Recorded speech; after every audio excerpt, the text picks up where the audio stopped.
오늘 우리 계신 하나님의 말씀 사무엘상 10장 9절에서 16절까지 말씀 한 절씩 교독하겠습니다. 그가 사무엘에게서 떠나려고 몸을 돌이킬 때에 하나님이 새 마음을 주셨고 그날 그 징조도 다 응하니라. 그들이 산에 이를 때 선지자의 무리가 그를 영접하고 하나님의 영이 사울에게 그가 임하니라. 그가 그들 중에서 예언을 하니 전에 사울을 알던 모든 사람들이 사울이 선지자들과 함께 예언함을 보고 서로 이르되 기스의 아들에게 무슨 일이 일어났느냐? 사울도 선지자들 중에 있느냐 하고 그곳에 어떤 사람은 말하여 이르되 그들의 아버지가 누구냐 한지라. 그러므로 속담이 되어 이르되 사울도 선지자들 중에 있느냐 하더라. 사울이 예언하기를 마치고 산당으로 가니라.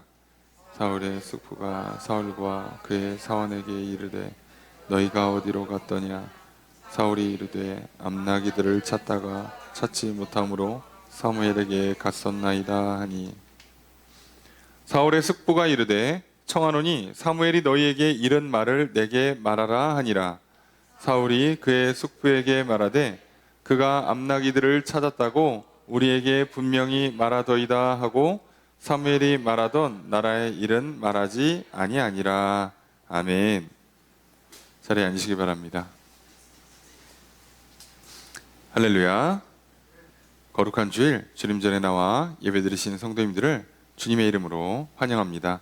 우리 옆에 있는 분들과 사랑의 구절 나누겠습니다. 인사합시다. 사랑합니다. 축복합니다. 시간 주 앞에 나와 예배드리신 성도님들에게 주님의 크신 은혜가 함께 있기를 주의 이름으로 축복합니다. 우린 주일날 예배 시간을 통하여서 사무엘상 말씀을 살펴보고 있습니다. 우리는 지난주 사무엘상 이제 10장을 시작하면서 이제 사울이 역사의 전면에 등장하고 하나님께서는 사무엘을 통해서 사울을 만나고 기름을 붓게 하십니다. 사울이 아버지가 잃어버린 암나기들을 찾기 위해서 이제 찾다 못하고 헤매다 사완이 근처에 사무엘이 있다는 말을 전하여 주게 되고 그 말을 듣고 사무엘에게 찾아가서 그 암나기에 관한 문제를 풀으려고 합니다. 그런데 놀랍게도 사무엘이 이미 하나님으로부터 이 내용을 알고 있었고 그래서 사무엘이 자기와 함께 예배드리고 식사를 나누게 될 마을의 성읍에 있는 장로들로 하여금 기다리게 시켰어요. 우리는 이 장면을 통해서 정작 나를 기다려주고 나를 만나주시기 위해서 내게 말씀을 들려주시기 위해서 기다리시고 때를 정하고 계셨던 건 하나님이세요. 늘 내 마음이 조급했고 늘 내가 듣고 싶고 내가 하고 싶은 쪽으로 그쪽으로 방향이 전환되기를 바라는 마음에 자꾸 왜곡하고 외면하고 부정하다 보니까 하나님 말씀이 안 들리는 것 같고 내가 원하는 때에 이루어지지 않으니까 하나님의 때가 자꾸 이루어지지 않는 것 같아서 우리는 늘 하나님께 탓을 해요.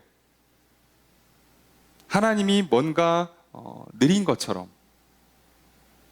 그러나 정작 오늘 우리는 알고 있는 것처럼 하나님께서 사울을 택하셨고 부르시고 그래서 때를 정하고 기다리고 계셨어요.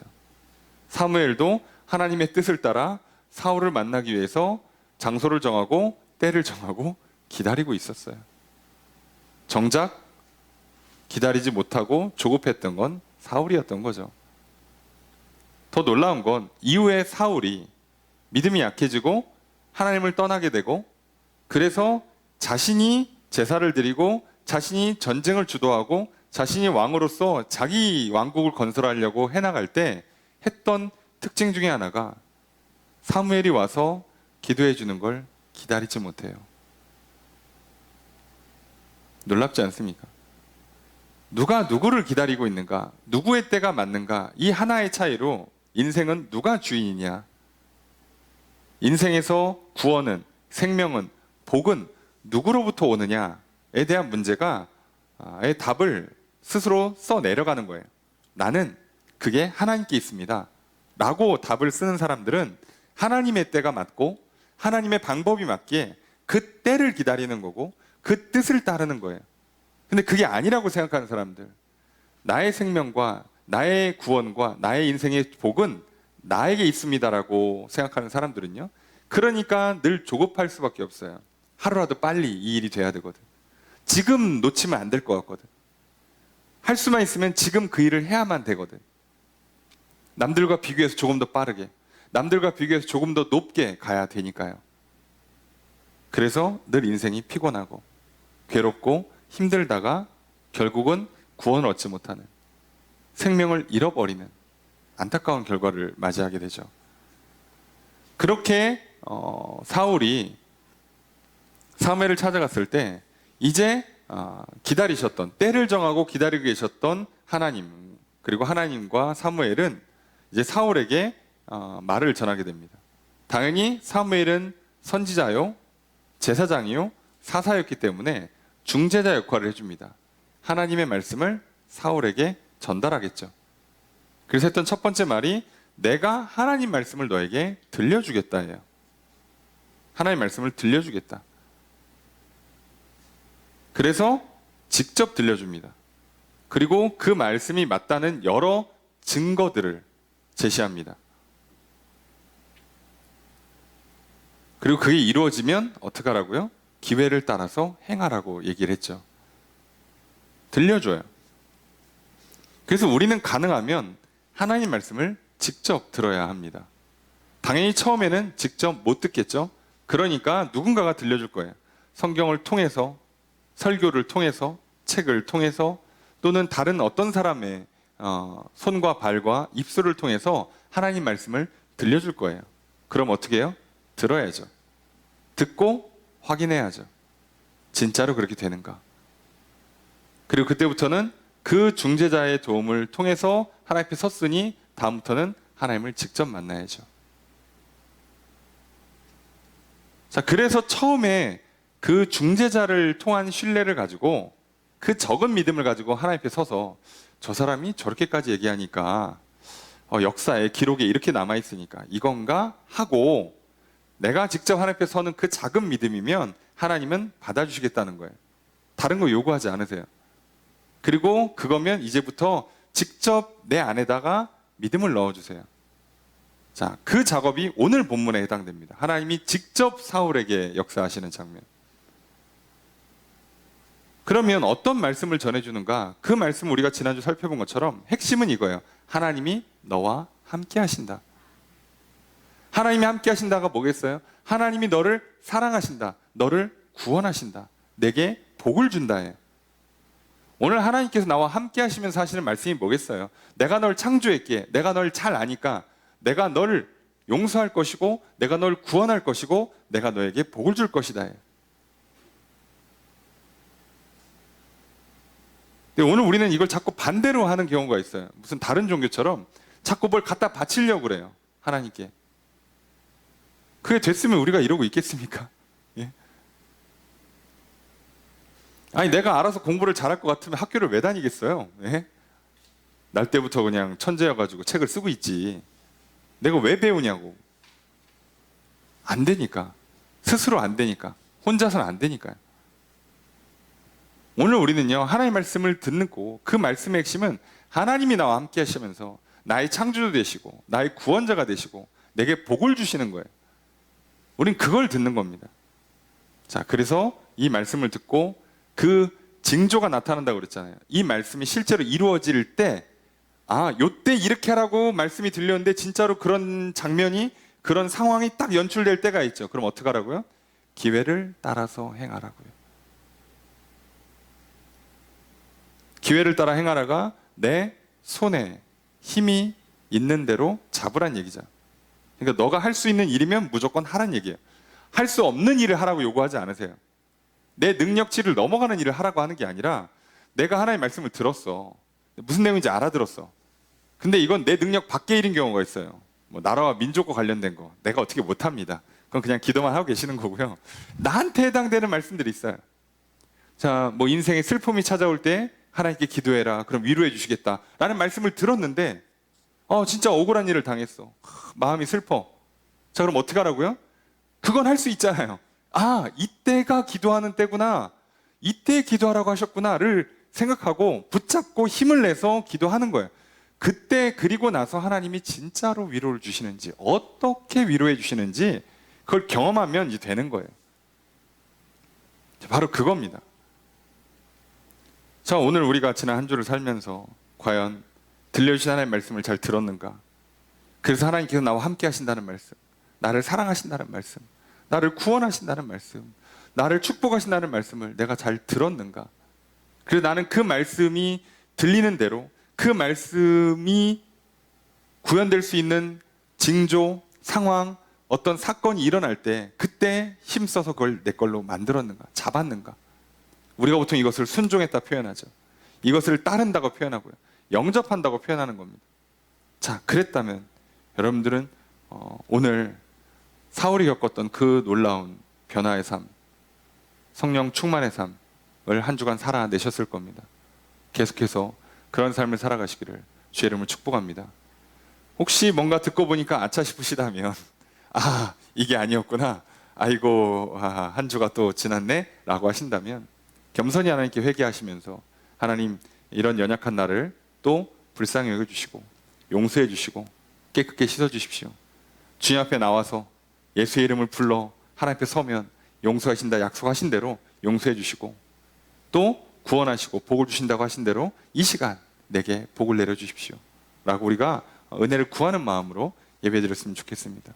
그러므로 말미암아 오늘 또 하나님의 말씀이 들리고 그 말씀을 듣고 그 말씀을 기회를 따라서 내 손에 있는 힘껏 잡아내서 그 말씀이 내 삶에 이루어지는 놀라운 구원의 역사, 복된 역사가 있기를 주의 이름으로 축복합니다. 그렇다면 그 말씀을 들은 사울은 어떻게 됐는가? 이제 그 어떤 삶을 나아가는가?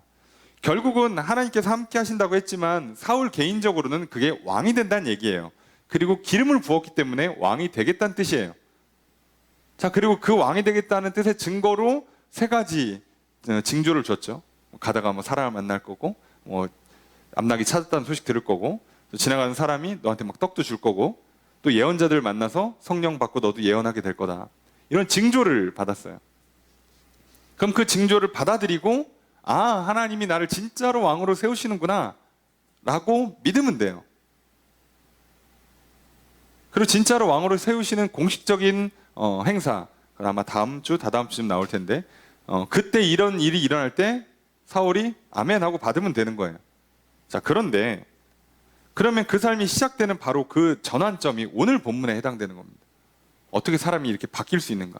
그냥 평범한 청년, 가장 작은 지파에 그냥 그럭저럭 살고 있는 집안에 특출날 것도 없고 그냥 말 그대로 진짜 평범한, 어떻게 보면 살짝 평범이하인, 아주 밑바닥은 아니지만 그래도 뭐 좀 뛰어난 게 딱히 없어 보이는 그런 정도의 청년의 삶이, 심지어 아버지 심부름도 성공하지 못한 그런 정도의 삶이 어떻게 왕으로 세워져 있는가? 우리는 이걸 살펴보려고 그래요. 어떻게 이런 사람이 왕이 될 수 있는가? 아니, 반대로 얘기하면 어떻게 나 같은 사람이 왕 같은 존귀한 인생이 될 수 있는가의 문제예요. 하나님이 어떻게 만드실까요? 하나님 기다려주셨고 만나주셨고 말씀해 주셨어요. 자, 그럼 어떻게 해서 사울은 이걸 받아냈는가 하는 거죠. 어떻게 이게 가능했냐 이거예요. 과연 새 시대를 여는, 새 역사를 여는 왕이 세워지는 그 첫 번째 주인공으로 등장한 인물 사울. 도대체 사울이 어떻게 평범한 인생이, 평범한 청년이 변해서 왕이 되고 존귀한 인생이 되는가? 그 동일한 역사를 오늘 하나님 나에게 어떻게 이루어질 것인가? 오늘 우리가 말씀을 통해 살펴보고요. 오늘도 우리에게 사울과 같은 그런 놀라운 변화가 일어나기를 주의 이름으로 축복합니다. 그래서 오늘 우리의 삶도 날마다 새롭게, 날마다 왕 같은 존귀한 인생, 또 성경에 있는 표현처럼 빛나는 인생 되기를 주의 이름으로 축복합니다. 오늘 그 말씀을 한 절 살펴보도록 할 텐데요. 먼저 9절 말씀 함께 읽습니다. 시작.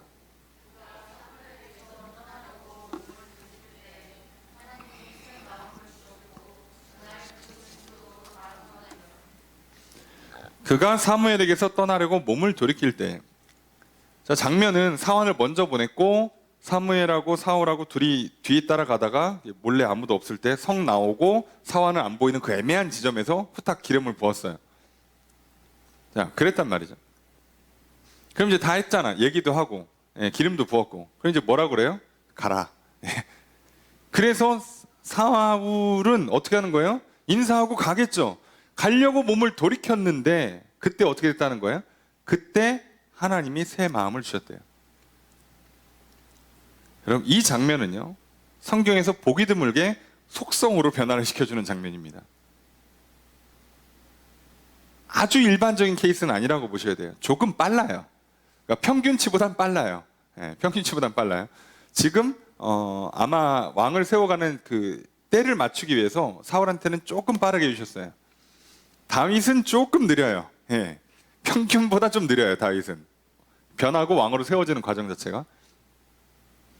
그러니까 오늘 이걸 보면 하나님께서 하시는데 그 시간, 걸리는 시간의 차이 사람마다 다릅니다.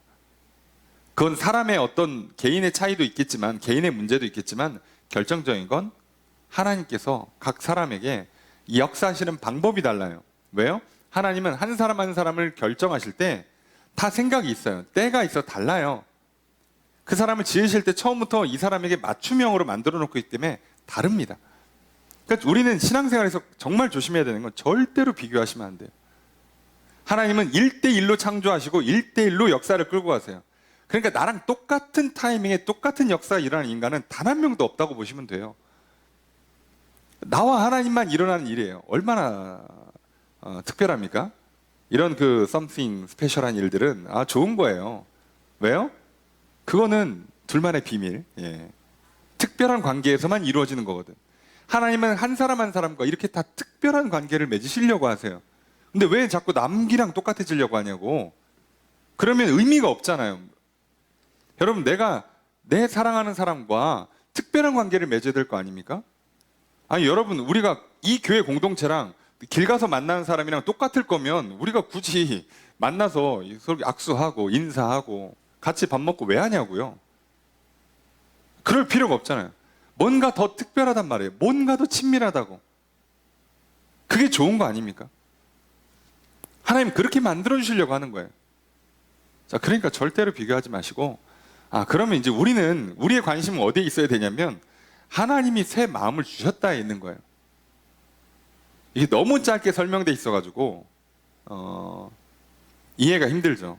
사실 성경에요, 하나님께서 사람을 변화시키는 장면이요, 굉장히 짧게 써 있습니다. 그러니까 쉽게 얘기하면 설명이 잘 안 돼 있어요.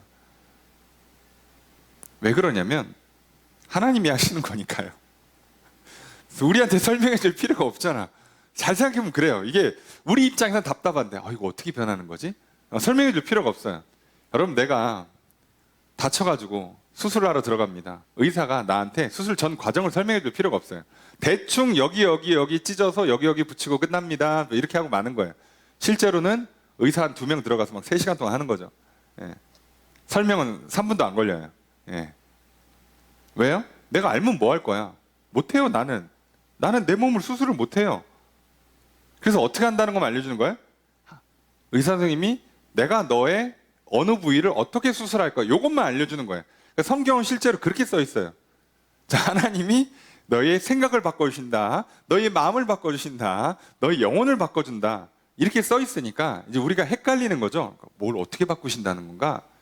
자, 그래서 많은 사람들이 성경을 연구하다 보니까 역시나 일정한 규칙 같은 게 나오겠죠. 패턴이 반복될 거예요. 자, 그러다 보니까 눈치를 챘어. 요 정도는 하시는구나. 자, 그래서 그걸 가지고 사람들이 정리를 합니다. 자, 이렇게 정리를 하는 걸 보통 우리가 교리라고 부르고, 이렇게 교리가 잘 정립된 걸 신학이라고 많이 불러요. 자, 그러면 오늘 우리가 알고 있는, 우리가 속해 있는 감리교의 신학의 틀을 잡아준 건 웨슬리 목사님이고요. 이런 개신교 신학의 틀을 잡은 중요한 인물들을 보통 우리는 종교 개혁자들이라는 이름으로 불러요. 크게 3명의 인물을 꼽죠. 루터, 칼빈, 웨슬리. 사실 개신교 종파는 이 세 사람에서 다 파생된 거라고 보시면 돼요.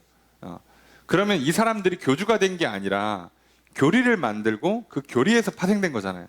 그럼 이들이 공통되게 이해하는 게 있어요. 하나님은 누구시냐? 인간은 누구냐? 그럼 인간은 그러면 어떻게 변화를 받는 거냐? 어떻게 구원을 받는 거냐? 이 내용들이 정리되어 있고 이 틀에서는 다 공통된 입장을 취하는 거예요. 이게 달라지면 종교가 바뀐다고 보시면 돼요. 그래서 개신교 입장에서는 로마 카톨릭과는 사실상 다른 종교로 봐요. 왜요? 하나님에 대한 이해가 좀 다르고 인간에 대한 이해가 다르고 구원에 대한 이해가 달라요. 자, 그러면 오늘 우리는 한번 봅시다. 간단하게 하나님이 새 마음을 주셨어요. 새로운 마음을 주셨어요. 자, 보면 그냥 간단하죠. 마음을 변화시켰다, 고쳤다는 표현을 쓰지 않아요. 성경을 잘 읽어보시면 그냥 마음을 새롭게 하셨다고 돼 있어요. 그래서 성경은 다윗도 나에게 정직한 마음을 그냥 달라고 해달라고, 새롭게 해달라고 기도를 하거든요. 자, 그냥 새롭게 해주시는 거예요. 그냥 새로운 걸 줘버려요. 조금씩 점진적인 변화를 하는 게 아니라 그 순간에 변한다는 뜻이거든요. 이게 새롭게 된다, 변한다, 주신다라고 표현하는 건 순간에 딱 역사가 일어나는 거예요. 하나님께서 어떻게 그러면 순간에 역사를 일으키는가? 하나님이 하시니까 우린 모르고요. 자, 그러면 중요한 건 마음이에요. 이 변화시키는 대상이. 자, 이 마음은요, 여러분 영어 성경 읽으시면 대부분은 하트라고 번역이 돼 있어요. 그리고 우리는 하트를 대부분 심장이라고 번역을 합니다. 이런 벌써 꼬이죠. 예, 잘못된 거예요. 그러니까 이거는 일종의 전문 용어로 이해하시는 거예요. 성경에서만 특별히 이런 의미를 쓰이는, 우리가 알고 있는 일반 명사가 아니라 성경에서는 이 단어를 쓸 때는 이런 의미가 있는 거죠. 그게 뭐냐? 여기서 마음이라고 할 때는요, 보통 영어로 번역할 때는 마인드라고 번역하는 게 맞아요. 정신으로 번역하는 게 맞습니다. 그래서 여기서 말하는 마음은 보통 우리가 생각하는 단어에서는 생각과 마음이라고 번역을 하는 게 조금 더 정확하죠. 정신이라고 하면 생각과 마음이에요. 생각과 마음도 조금 더 구체적으로 나누면 생각, 의지, 정서라고 보통 표현을 하죠. 이 세 가지가 생각과 마음이고 두 가지로 줄이면, 하나로 줄이면 보통 마음이라고 해요. 가끔 성경에서 생각이라고만 써도 똑같아요. 다 정신세계를 말하는 겁니다. 자, 그렇다면 우리의 일종의 정신세계, 그걸 우리는 한자어로 바꿔서 혼이라고 부르는 정신세계, 오늘날 젊은이들이 많이 쓰는 멘탈, 정신세계. 자, 이게 뭐냐는 거죠. 자, 그러면 우리는 이 마음, 정신, 혼 또는 생각하고 의지하고 감정을 갖는, 이건 도대체 뭐냐? 어디서 하냐? 뇌에서 하죠. 뇌에서 합니다. 그럼 이 뇌는 그럼 뭘 하는 거냐? 그걸 가지고 우리의 몸을 다루어요. 몸을 다루니까 몸에서는 어떤 반응을 해요? 말하고 행동하는 걸 주관합니다. 그러니까 사람의 말과 행동은 다 그 위에 뭐가 있는 거예요? 마음이 있는 거예요. 정신이 있는 거라고. 내가 널 좋아하는데 입으로는 저주를 해요. 자, 그러면 뭐가 맞는 거예요? 그 마음이 그렇지 않았다라고 하는 말보다는요, 실제로 저주한 말 때문에 이 사람은 상대방을 좋아하지 않고 있다라고 보시는 거예요. 그러니까 착각하시면 안 돼요. 만약에 병이 있다, 장애가 있다, 그래서 내가 아무리 좋은 생각을 해도 이게 구현이 안 되는 경우가 있죠. 만약에 내가 무슨 정서 불안 이런 장애 나오던 특정 틱 같은 장애가 있어요. 가만히 앉아 있어야지 라고 마음을 먹어도 몸이 혼자 알아서 움직이는 케이스들이 있겠죠. 그럼 병이에요.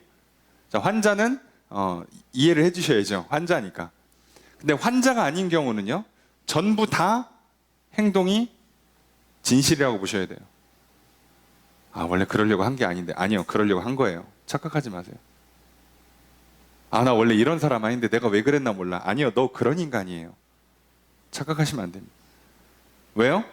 인간은요, 혼이 육을 지배하게 돼 있어요. 이게 지배가 안 되면 쉽게 얘기하면 뇌랑 몸이 따로 논다는 얘기예요. 그럼 병원 가셔야죠. 그러니까 속지 마세요. 스스로도 속지 마시고 다른 사람과 관계에서 속으시면 안 돼요. 절대로. 예. 그 사람의 행동은, 말과 행동은 100% 생각에서 나온 겁니다. 마음에서 나온 거예요. 그래서 우리는 뭐만 보면 된다고요? 저 사람이 시간을 어디다, 누구에다가, 돈을 어디, 누구에다 쓰는가. 이러면 게임 끝난 거예요. 왜요? 우리의 말과 행동이 각 자칫하면 몸으로 때우는 아주 교활한 방법을 쓸 수 있는데, 오늘날 최고의 가치라고 할 수 있는 시간과 돈은요, 함부로 못 씁니다. 그러니까 시간과 돈이 어디로 향하는가는 그 사람의 정신세계가 정확하게 드러난다고 보시면 돼요. 여러분들이 일주일 동안 쭉 한번 훑어보세요. 내가 시간을 어디다 썼는가, 돈을 어디다 썼는가. 그게 지금 내가 가치 있게 여기고 있는 실체예요. 저는 하나님이 제일 좋아요. 근데 하나님께 시간을 안 썼다? 거짓말입니다. 나는 A라는 사람이 너무 좋아. 근데 A라는 사람하고는 일주일에 1시간밖에 안 쓰고 B라는 사람이랑 3시간 썼어. 자, 아니요. 나는 B를 더 좋아하는 겁니다. 이해되십니까? 착각하시면 안 돼요. 자, 그렇다면 우리의 이 혼이라는 건 뇌에서 작용하는 그 일들을 말하는 거죠. 그러면 이제 로마서에 보면 이거를 이제 좀 통합해서 이런 표현을 씁니다. 로마서 8장 13절에 보면 너희가 육신대로 살면 반드시 죽을 것이로되, 몸이 가는 대로 따라가면 100% 죄짓고 삽니다. 얘는 이미 약간 망가져 있어요.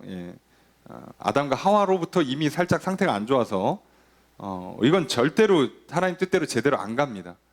자, 그래서 로마서 8장 13절 하반절에 뭐라고 돼 있냐? 영으로서 몸의 행실을 죽이면 살리니. 자, 근데 성경에 만약에 영이라고 한 단어만 쓰면요, 자, 그거는 사실상 영혼이에요. 이렇게 하면 되게 헷갈리시겠지만 이렇게 이해하시면 돼요. 영은 물질이 아니다 보니까 그냥 자체적으로 구현이 안 돼요. 여러분들이 생각해 보세요. 나의 영은 지금 어떻게 생겼나? 전혀 모르시겠죠? 당연히 모릅니다. 왜요? 구현을 시킬 수가 없어요. 물질 세계에서는. 그래서 얘는 항상 뭐랑 붙어야 돼요? 혼이랑 붙어야 돼요. 그래서 영이 어떤 생각과 마음을 갖고 있냐는 혼에 붙어서 드러나는 거예요. 그래서 내 생각과 마음이 사실상은 내 영의 상태를 보여주는 거예요. 간단하죠. 내가 하고 있는 말과 행동이, 내가 쓰고 있는 시간과 돈이 내 생각을 보여주는 거라면 내 생각은 영의 상태를 보여주는 거예요. 내가 지금 누굴 믿고 있는가? 누굴 사랑하는가? 하나님이냐? 사단이냐? 이것만 놓고 보시면 돼요. 자, 그래서 이걸 보통 합쳐서 영혼이라고 많이 표현을 해요. 자, 같은 마음이에요. 자, 영혼이 똑바로 작동이 되면 하나님을 믿고 그 믿음을 근거로 내 생각이 움직여져요. 아, 하나님 말씀이 이러니까 이게 맞겠다. 아, 하자. 좋다. 이렇게 내 정신세계가 생각과 의지, 감정이 따라 움직이면 이제 그게 말과 행동으로 드러나겠죠. 시간과 돈의 사용으로 나타나겠죠. 그렇게 되는 겁니다. 자, 그렇게 하면 어떻게 된다고요? 몸의 행실, 영으로서 몸의 행실을 죽이면 산다예요.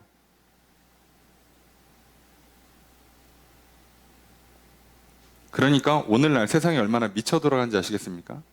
저는 원래 성격이, 저는 성질이, 타고난 유전자가, 어려서 성장 과정이, 교육이, 훈련이, 집안이, 하는 모든 얘기는 다 뭐만 얘기하는 거예요? 몸만 얘기하는 거예요. 그렇게 사시면 죽습니다. 성경 표현대로 얘기하면. 아니, 못 살아요. 어디 성격대로 살아요? 성격대로 살아는 천국 못 갑니다. 성질 부리지 마세요. 천국 못 갑니다. 그걸 어떻게 쓰라고요? 그 하나님이 내게 몸에 주신 특성들은 구현할 때 각각 다르게 나타날 뿐이에요. 그러니까 어떤 사람은 일을 할 때 좀 신중하게 일을 하고, 어떤 사람은 막 몸으로 막 달려가서 막 급하게 일을 해요. 자, 이건 몸의 특성. 어떤 일을 할 거냐 말 거냐는 내 영혼에서 이미 결정이 끝난 거예요. 그래서 교회 일을 할 때도요, 모든 사람들이 일할 때는요, 몸이 다르니까, 그죠? 단지 이건 성별을 떠나서 몸의 특성이 달라요. 각각의 장단이 달라. 키 큰 사람과 키 작은 사람이 일할 때 방식이 다르겠지. 누구는 요만한 장비를 쓰면 되고, 키 큰 사람은 키 작은 사람 사다리 갖고 와서 일하겠죠. 예, 그런 거예요. 자, 그래도 일을 하냐 마냐는 이미 영혼에서 결정이 나는 거라고. 이해가 되십니까? 그래서 하나님께서 새로운 마음을 주셨다라고 할 때는 그 영혼을 변화시켰다는 얘기예요. 근데 언제? 말을 듣고 믿고 돌아서는 순간. 가려고 하는데, 듣고 아멘 알았습니다 하고 가려고 하는데, 근데 그때 바로 부으시는 거예요. 이거 엄청 빨리 붓는 겁니다. 보통은 언제 하냐? 해서 징조가 나타날 때. 그러니까 사울의 경우는 세 가지 징조가 있잖아요. 뭐 고향 사람들을 만나서 아버지가 낙이 찾았대. 이 얘기 들으면 듣고 하나님 말씀 진짜구나. 아멘. 그때 보통 오는 게 보통인데 조금 빨라요. 사울의 경우는. 이해되시죠? 아브라함도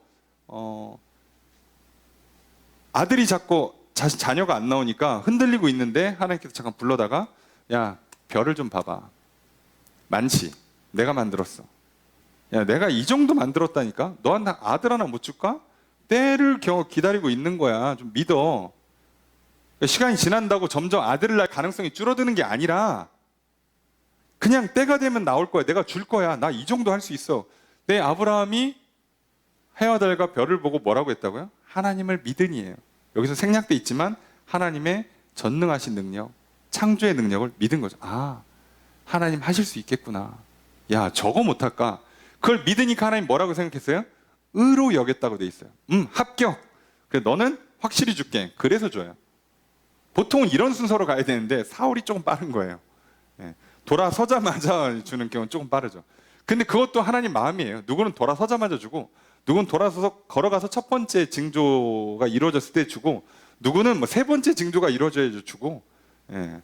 누구는 뭐 징조 10개 다 이루어진 다음에 주고, 뭐 하나님 마음이세요. 근데 중요한 건 말씀하신 대로 이루신다. 이것만 기억하시면 됩니다. 자, 그래서 그러면 오늘 우리는요, 아주 간단해요. 하나님께서 새 마음을 주세요. 하나님께 내 영혼을 새롭게 하신다는 뜻이에요. 그러면 됩니다. 왜요? 그래야 평범했던 청년 사울이 왕이 되는 거거든요. 비로소 왕다운 생각을 하고 비로소 왕 같은 행동을 하게 돼 있는 거예요. 그 전에는 못 한다니까요. 왜요? 마음이 새로지지 않았잖아. 나 같은 사람이 무슨 왕이야. 우리 같은 작은 지파에서 어떻게 이 12지파를 통합할 수 있겠어, 정치적으로. 못하지. 나같이 이렇게 능력도 출중하지 못하고 평범한 사람이 어떤 일을 할 수 있겠어? 못하지. 그런데 하나님 어떻게 하십니까? 우선 영혼을 새롭게 바꿔놓은 다음에 성령을 부으셔서 이 사람에게 그 변화된 영혼의 상태를 유지하게 만드시고요. 그리고 나서 뒤에 보시면 능력을 주세요. 왕으로서 해야 되는 능력. 전쟁을 치르기 위해서 필요한 전쟁의 수행 능력. 그래서 일종의 괴력을 주죠. 소를 그냥 잡아서 그냥 맨손으로 때려 죽이는 괴력을 주죠. 사람들이 싸움 잘하겠는데? 왕감이야. 자, 이렇게 설득되게 만드시는 거죠. 합니다. 그러니까 순서는 이렇게 하실 거예요. 그럼 하나님 뭐부터 하신다고? 항상 영혼의 변화부터 하세요. 오늘 하나님께서 우리 영혼을 변화시켜 주시는, 지난 한 주의 삶을 살면서 더럽혀진 나의 영혼을 깨끗이 씻어주시고 나를 새롭게 하시는 작업을 한 뒤에 월화수목금토에다가 실제 변화에 복을 내려주시는 거예요. 왕 같은 삶을 살게 하시는 거예요. 근데 만약에 우리가 이걸 거꾸로 해석하면 어떻게 돼요? 오늘 내 삶에 육신의 변화를 달라 이거예요. 지금 당장 건강 주고, 지금 당장 돈 주시고, 지금 당장 외로우니까 친구 보내주고, 애인 보내주고, 직장 만들어주고, 그러면 내가 생각을 좀 고쳐먹을게요. 착하게 살게, 하나님. 절대 안 됩니다. 이해가 되십니까? 이 세상의 모든 종교와 우리가 다른 건 딱 여차이에요. 아예 방식이 달라요. 순서가 다릅니다. 하나님은 영혼부터 새롭게 하십니다. 그래서 항상 기도하면 뭐부터 주세요? 성령부터 주세요. 절대 몸부터 안 바꿉니다. 왜요? 몸은 바꿔봤자 영혼이 안 바뀌거든요.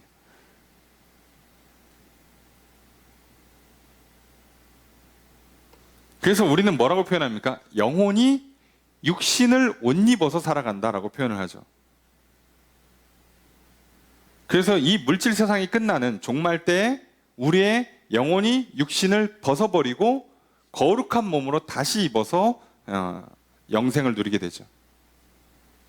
고린도후서 5장 1절에 이렇게 써 있습니다. 만일 땅에 있는 우리의 장막 집이 무너지면 하나님께서 지으신 집, 곧 손으로 지은 것이 아니요 하늘에 있는 영원한 집이 우리에게 있는 줄 아느니라. 이렇게 하는 거예요.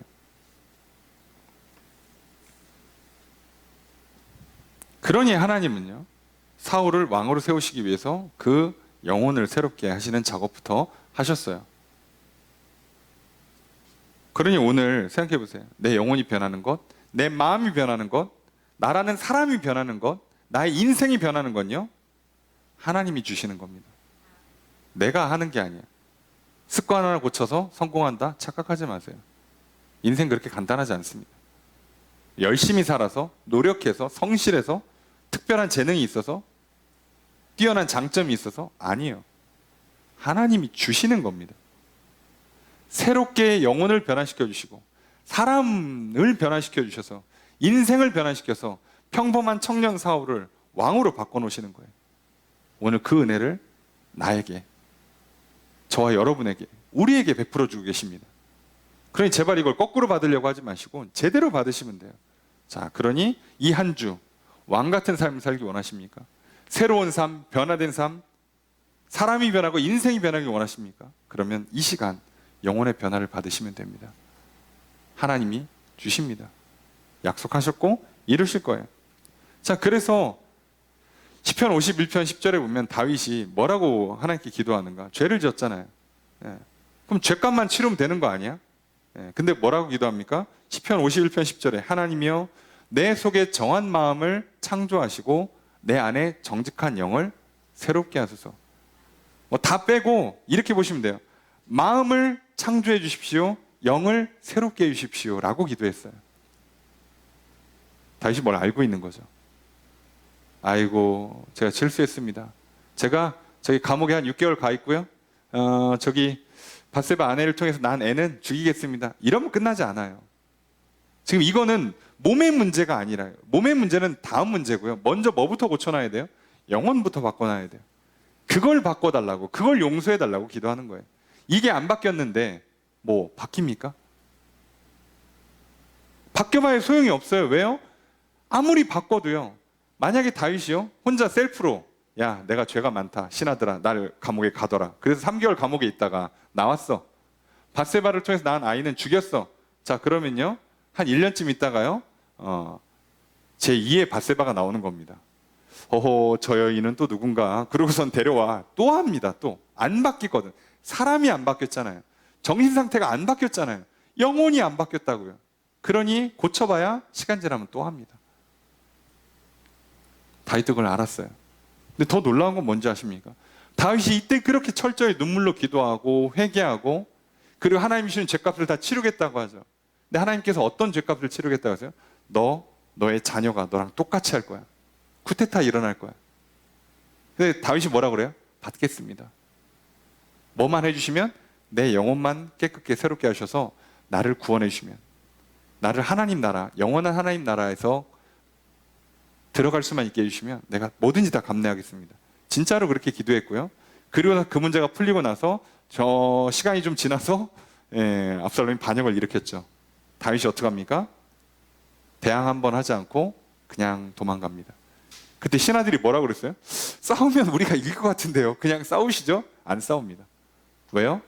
하나님이 주시는 죄값으로 받는 거예요. 다 받았어요. 그리고 나서 그럼 끝났냐? 아니요. 이건 몸으로 치러내는 거고요. 여러분, 내가 술, 담배 해가지고 간이랑 폐가 상했잖아요. 그럼 앞으로 어떻게 해야 돼요? 산 좋고 물 좋은 데 가서 관리하셔야 됩니다. 이해되시죠?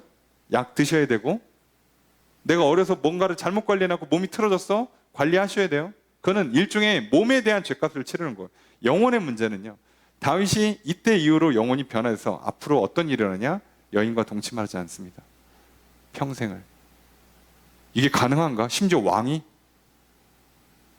이건 어지간한 남자, 아니 진짜 무슨 완전히 가정적인 헌신적인 남자도 거의 불가능에 가까운데 어떻게 이걸 왕이 하냐고 해요. 왜요? 영혼이 바뀌었으니까요.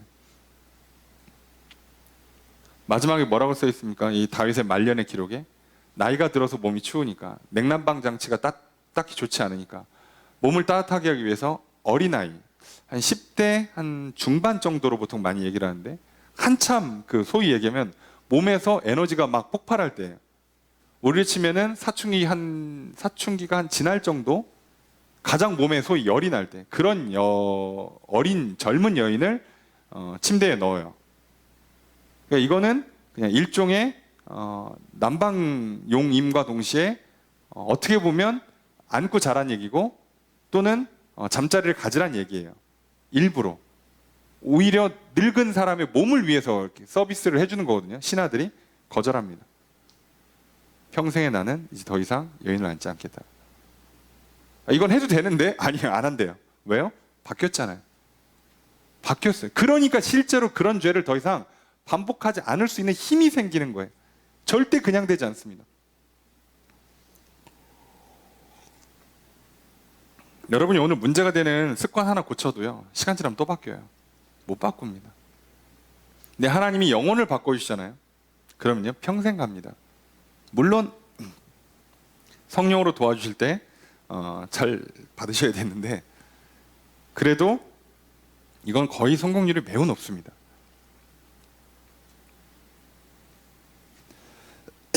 로마서 12장 2절에 이렇게 써 있습니다. 너희는 이 세대를 본받지 말고 오직 마음을 새롭게 함으로 변화를 받아 하나님의 선하시고 기뻐하시고 온전하신 뜻이 무엇인지 분별하도록 하라.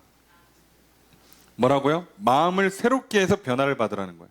내가 하는 게 아니에요. 변화를 받으라니까요. 성경은요, 변화라고 돼 있는 게 아니에요. 변화를 받으라고 돼 있어요. 착하게 살아라가 아니라 착한 사람이 되라고 돼 있는 거예요.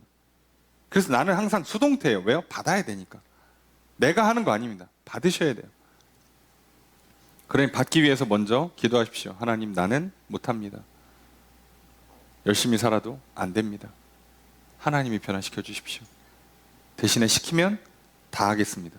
싫어도, 어색해도, 한 번도 해본 적이 없어도, 불편해도 하겠습니다. 하나님께서 이거 하라면 하는 거예요. 너 저기 가라. 저 한 번도 가본 적이 없는데 가라면 가는 거예요. 너 저 사람 만나. 아, 제 스타일이 아닌데요. 만나라면 만나는 거예요. 너 저 집단에 들어가. 아우, 저 사람들 만나는 거 싫어요. 저 원래 좀 조용한 스타일의 성격인데 성격 같은 소리 하지 마시고 가는 거예요. 저도 성격 같아서는 사람들 안 만납니다. MBTI 같은 소리 하지 마시고, 예? 그런 거 없어요. 예. 요즘은 하면 이상하게 나와요. 바뀌었나 봐, 사람이. 예. 그런 거 맞지도 않고. 자꾸 따지지 마세요. 여러분을 규정하지 마세요. 하나님이 만드셨습니다. 그리고 하나님은 또 새롭게까지 하세요. 여러분도 늘 내가 이런 인간이구나를 발견하시게 될 거예요. 하나님 날 이렇게 멋지게 만드셨구나. 이게 원래 내 진짜 모습이구나. 를 보셔야 돼요. 뭘 자꾸 성격이 어떻고 내 습관이 어떻고 나는 이런 사람이에요 라고 주장하지 마시고요. 디도서 3장 5절에 이렇게 써 있습니다. 우리를 구원하시되 우리가 행한 바 의로운 행위로 말미암지 아니하시고 오직 그의 긍휼하심을 따라 중생의 씻음과 성령의 새롭게 하심으로 하셨나니. 하나님 우리를 구원하실 때 우리의 어떠함으로 구원하시는 게 아니에요. 그냥 그분이 씻어주시고 그분이 새롭게 하시는 거예요. 늘 우리가 기도합니다. 예. 하나님, 나를 깨끗이 씻어주십시오. 나를 새롭게 변화시켜 주십시오. 뭘로 우리가 죄값을 치를 겁니까? 뭘로 우리를 변화시키겠습니까? 그게 될 거였으면 인생이 뭐가 문제였겠습니까? 자, 그리고 나서 징조가 다 응해요. 이미 변한 상태에서 실제로 역사가 일어나는 걸 봤으니 얼마나 잘 따라갔겠어요? 그래서 설명할 필요가 없이 그냥 끝나요. 징조가 다 응했다, 끝내버려요. 그리고 10절 이하에 뭐만 열심히 설명하냐? 성령 받아서 예언한 것만. 이건 중요하죠. 왜요? 성령 받는 건 중요합니다. 왜 중요하냐? 변화를 받은, 마음이 변한, 영혼이 변한 것 자체는 좋은데 유지가 어렵다고 그랬잖아요. 이 유지할 때는요, 역시나 또 하나님이 하시는 거예요. 내가 하는 게 아니고. 그때는 하나님께서 성령으로 하십니다. 나를 씻어주시고 새롭게 하시는 건 오늘날 우리 입장에서는 예수 그리스도를 통해서 하신다면 그 변화된 나를 계속 유지시켜주는 힘은 성령을 통해서 하시는 거예요. 자, 그러니까 그 얘기를 굉장히 많이 써놓은 거예요. 이거 중요한 얘기다. 알아들으라고. 그래서 그냥 예언을 합니다. 그리고 더 놀라운 건 이걸 통해서 사울이 성령 받아서 소문나게 만드는 거예요. 예언에서. 그럼 이게 무슨 효과가 있냐? 나중에 사울이 왕이 될 때 사람들이 사울이 왕으로서 좋으냐 나쁘냐를 놓고 평가하지 않겠습니까? 그건 대부분 외모를 놓고 평가하겠죠. 집안을 본다든가 외모, 능력을 본다든가 성격을 본다든가 이런 걸 볼 때 사람들 사이에서 어떤 소문이 돌겠어요? 성령 받았어. 아, 끝났어. 하나님이 뭔가 능력을 주시는 것 같아. 자, 이러면 되는 거예요. 정리가 되는 거예요. 물론 뭐 그래도 싫어할 사람들은 싫어하겠지만 어찌됐든 이렇게 정리를 시키는 거예요. 그래서 이게 대외적으로도 좋고 사울 자신에게도 좋아요. 여러분 반대로 얘기하면, 반대가 아니라 우리에게 적용시키자면 성령을 받아서 그 안에서 살아가는 건 나에게도 좋고 나를 아는 다른 사람들에게도 좋아요. 왜요? 나를 거룩하게 만드는 힘이 있어요. 사람들이 알아서 죄를 질 것 같은 친구들이 알아서 나랑 안 놀아요. 쟤는 안 될 것 같아. 아예 애시당초 부르지도 않아요. 좋죠? 예. 그럼 좋은 거죠.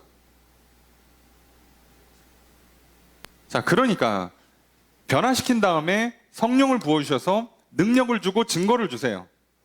그래서 계속 뭐를 만드는 거예요? 왕으로 세워가고 계세요. 하나님은 사울을. 그럼 우리가 왕으로서 이 세상을 정복하면서 우리의 육신을 잘 다스리면서 천국 생활하는 건 말은 간단하지만 실제로 이런 복잡한 과정이 있는 거예요. 예수 그리스도의 십자가가 필요하고요. 성령의 임재가 필요하다고요. 그냥 되지 않아요. 예수 그리스도의 십자가로 나를 씻어주셔야 되고요. 나를 깨끗게 하시고 새롭게 해주셔야 되고요. 그리고 성령이 능력을 줘서 실제로 싸울 힘을 주셔야 돼요. 그냥 되진 않아요.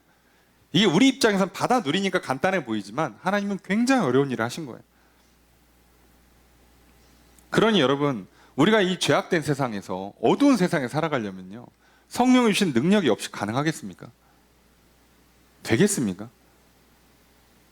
네, 기껏 하나님이 씻어주시고 새롭게 해놨더니 성령은 또 안 받아. 이러면 잘 받을 수 있게 만들어준 거거든요. 근데 잘 받게 만들어줬는데 그 순간에 또 안 받아. 아, 환자가 병원에 왔어. 수술 동의서까지 썼네? 그리고 수술날 안 와. 아, 이 어려운 걸 안 하시는 분들이 간혹 있더라고. 예, 있죠. 현실에 보면. 안 와. 수능 보는 날 안 와. 예, 입학식 날 안 와요. 서류 합격했는데 면접 보는 날 안 와. 아, 왜 이러지 인간들이? 예, 가능합니다. 인간은 자유롭거든요. 아, 그 어려운 걸, 그걸 할 수 있게 다 만들어줬는데도 안 해요. 하지만 하나님은요, 지금 사울이 할 수 있도록 다 도와주고 계시는 거예요. 그럼 사울만 도와주시겠습니까? 저와 여러분들을 도와주지 않겠냐고요. 하십니다. 그래서 이 어두운 세상에서 빛과 소금으로 살아가라고, 이 죄악된 세상에서 선을 행하며 살아가시라고 성령을 부으셔서 능력을 주시는 거예요. 그래서 새롭게 된 영혼이 다시 옛날로 돌아가지 말라고, 다시 옛날로 돌아가서 또 문제를 야기하지 말라고. 그리고 사울이 이걸 잃어버렸을 때 어떤 삶이 구현됐는지 우리는 장차 살펴보겠지만 슬픈 얘기를 굳이 미리 할 필요가 없으니까 아시잖아요. 그리고 이걸 봤던 다윗이 본인도 똑같이 실수를 했을 때 얼마나 긴장을 했겠어요. 봤잖아, 이 결말을. 그래서 금식하면서 울며 기도한 거예요. 살려달라고. 지금 왕을 그만두는 건 별거 아니야. 할 만큼 했어. 왕은 내려놔도 돼요. 왕이 문제가 아니라 나도 죽고 자식도 죽고 왕 위도 날아가고 얘 집안 다 날아가고 나 지옥 가게 생겼다니까요. 그래서 살려달라고 한 거예요. 뭐든 하겠으니까. 이게 중요한 거죠. 자, 이렇게 변하고 나니까 어떤 일이 일어나냐? 사울이 산당으로 가요. 왜 산당으로 갔냐 보면 사울의 집이 산당에 있는 고지대에 있지 않았을까라고 추측을 하는데, 갔더니 하필 숙부가 있어요. 대충 큰아버지로 이해하시면 되는데, 예, 아버지의 형제인데 뭐 이게 큰아버지인지 작은아버지인지 알 길이 없으니까 그냥 대충 큰아버지라고 칩시다. 예, 만만한 게 큰아버지니까. 자, 그런데 사울과 사환한테 뭐라 그러냐면, 야, 어디 갔다 왔어? 라고 하니까 사울이 뭐라고 대답하냐? 아버지 암나귀 찾으러 갔다가 못 찾아가지고 사무엘한테 갔다 왔습니다. 그랬더니 사울의 숙부가 뭐라고 얘기하냐? 사무엘이 너희에게 한 말을 내게 말해라 라고 얘기를 해요. 근데 이게 직역하면 내용이 좀 더 입체적으로 다가와요. 바라건대 제발 말해줘라. 확실히 반드시 말하라. 뭐를? 사무엘이 했던 말은 무엇이든지. 자, 지금 숙부 입장에서는요, 중요해요. 사무엘을 만났어? 선지자를? 여러분, 무슨 특별한 얘기 한 거 아니야? 너나 나나 뭐 우리 집안에 특별한 얘기 안 해줬어? 예언하시는 분인데 요게 있고, 또 하나는 지금 뭘 하고 있어요? 왕을 주겠다고 약속을 했어. 조만간 왕을 뽑을 건데, 야, 널 만났어? 야, 널 만나서 예언을 했다고? 야, 설마 그럼 안나게 하나만 했겠니? 자, 너는 왕 아니래? 혹시 우리 집안에 왕 없대? 이거죠.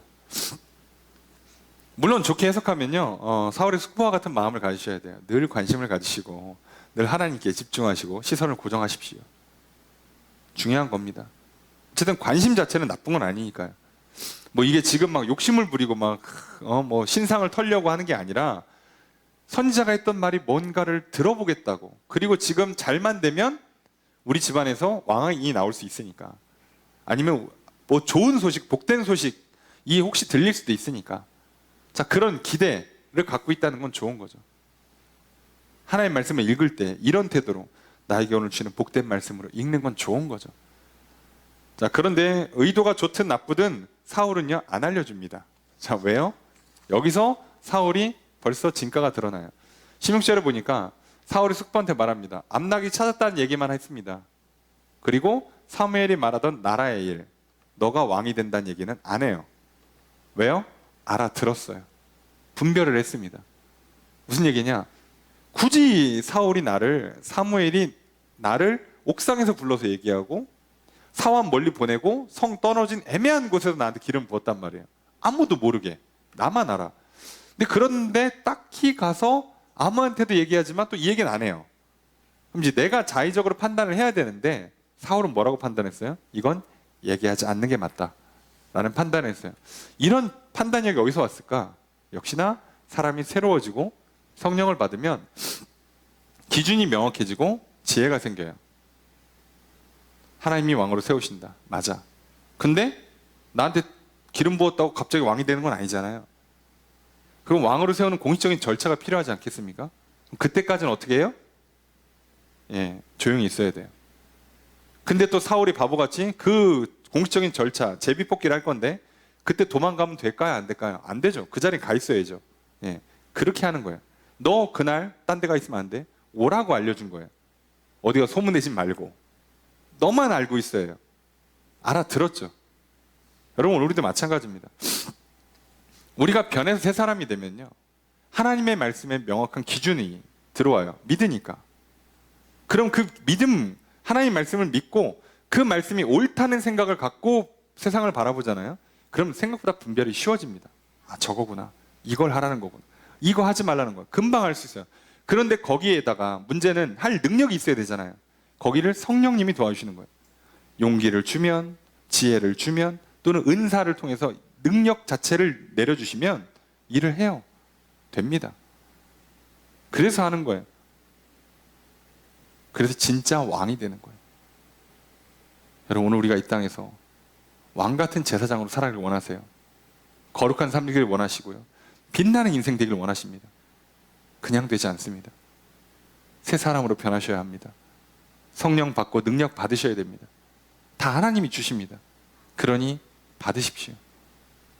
구하십시오. 모르겠으면 사무엘 찾아가듯이 하나님 앞에 찾아오십시오. 예배의 자리로 나아오시고 기도의 자리로 나아오시고 말씀 앞에 나아오십시오. 그리고 물으시면 돼요. 그래서 이제 사울은 아버지 심부름이나 하는 평범한 청년에서 한 나라의 첫 번째 왕이 되는 위대한 인생으로 변화된 삶을 살게 됩니다. 여러분, 오늘 우리가 보면 그냥 평범한 학생, 평범한 직장인, 평범한 부모, 평범한 자녀일 수 있어요. 겉으로 볼 땐. 하지만 하나님께서 우리에게 변화를 주시고 새 사람 되게 하시고 성령 부어주시면요, 우리의 각각의 인생은 왕 같은 존귀한 인생, 빛나는 인생이 될 것입니다. 그렇게 만들어주시려고 우리를 부르셨습니다. 그러니 왕 같은 인생을 살아가십시오. 되면 좋고가 아니라 무조건 되셔야 됩니다. 왕 아니면 그냥 신하 또는 노예일 뿐이에요. 하나님 우리에게 왕이 되라 하십니다. 그러니 하나님께 세워주시는 왕, 하나님께서 하라고 하는 대로 제대로 하는 왕. 그래서 하나님의 뜻대로 나라를 다스리는 왕이 되셔서 여러분 이제 여러분의 몸을 잘 다루시고 여러분의 인생을 잘 다루시고 하나님 주신 사명을 잘 완성해내시는 귀한 인생 되시길 주님 축복합니다. 이 한 주의 삶에도 변화되시고 성령으로 능력 받으셔서 왕 같은 존귀한 인생, 빛나는 인생 살아가시는 저 여러분들이 되시기를 주의 이름으로 축복합니다.